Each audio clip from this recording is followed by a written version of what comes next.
Drew, hello. Hello, Drew. So great to be here. Thank you so much for having me. First of all, your book is amazing, and we're going to talk about that throughout the segment. But I started a beauty company almost 10 years ago, Flower Beauty. I know the beauty industry. I love the beauty industry.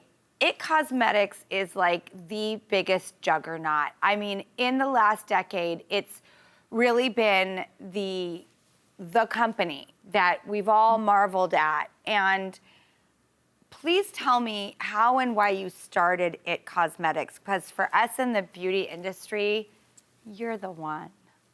Yeah, I mean, It Cosmetics, it started out of this like season that I thought was a big season of setback in my life. I thought I was in my dream job working, and I always wanted to interview other people.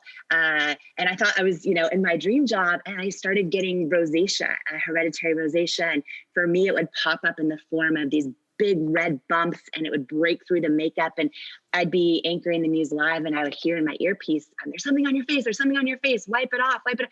And I went through this season of not finding anything that could work for my skin. And I thought I was going to get fired, and thought it was a big season of setback. And I kind of learned this big lesson in life that sometimes our setbacks are really our setups for something we're supposed to do next. We just sometimes can't see it in that season of self-doubt or hardship. And anyways, I got this strong gut feeling like, what if you could create a product that worked for you? It's probably going to help a whole lot of other people.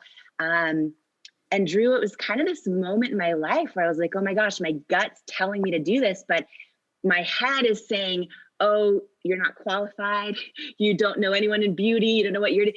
And in that moment, I made the decision to turn down all the self-doubt in my head and listen to my gut and launch It Cosmetics in my living room.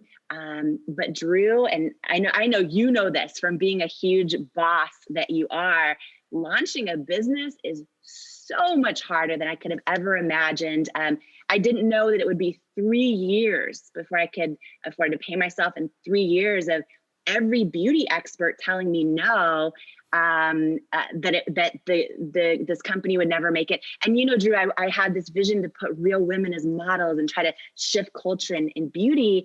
And all the big department stores and beauty retailers, everyone said no. So it was 3 years of constant rejection. So it was a tough start.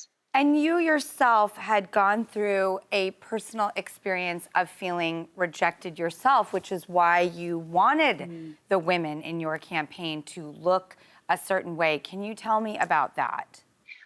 Drew, one time we were a couple years into our business, and I didn't know how we were going to make it. We were down to under $1,000 in my personal account and company account combined. And I got a big call from a potential investor. And it's like a huge private equity company, and they loved our product. And they've made a lot of products we shop at in the grocery store, really famous household names. And I thought it was going to be my big break. And we went through all these meetings, and it got down to the final meeting. And I flew up for the meeting. He was standing about 3 feet from me. And he said, it's a no, we're going to pass on investing in It Cosmetics. I just don't think women will buy makeup from someone who looks like you with your body and your weight. And I remember I felt like this lifetime of body doubt and self-doubt fled my body. And I went into my car and cried my eyes out. And this feeling in the pit of my gut said, he's wrong. And I just felt it. And I also never got mad, because I realized, oh, he's just like the rest of us. He's been impacted by the beauty industry too. What he thinks is you have to look a certain way to be successful. And 6 years later, when L'Oreal bought It Cosmetics, and it made the press everywhere. And for $1.2 billion. Go ahead. I heard from him that day. He said, congratulations, I'm so happy for you. I was wrong.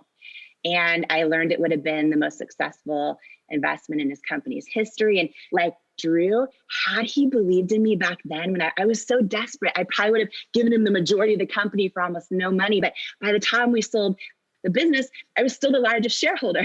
So I was like, thank God he didn't believe in me. And sometimes our hardships and our setbacks, and they are painful and they're unfair and they don't make sense. But I just think that when we keep believing in the possibility of our own dreams and hearing our gut and believing our setbacks are our setups, and I think all things are possible. So Well, I'm glad you don't approach that with an angry, reception. I think your high road, approach to being able to hear that and have the lesson learned that you should stick with your gut instinct is fantastic. I want to take out all my anger issues on this man, but I'm glad he called and said congratulations. It took the sting out of it a little bit for me, but Yeah. I have watched the trajectory of IT Cosmetics as someone who's living inside the beauty business, and it's just incredible. You started this to help people, to solve a problem. I love your products too. I mean, they're successful for a reason. They're really gold standard in the industry, and everybody's on the feeder of IT Cosmetics, as they should be. And Jamie, the fact that you're sharing your story, which is just, especially when you're in like a beauty industry or like a Hollywood game, it's got to be about who we are inside and what our journey is. And the outside is affected by that. It's not the other way in, how we look, and then that's the journey. It's in here. And believe it, How to Go from Being Underestimated to Unstoppable is available now wherever books are sold. 100% of the proceeds are going to Feeding America. My goodness, what an amazing person you are. Thank you so much. Thank you. Thank you, Drew. Thank you so much.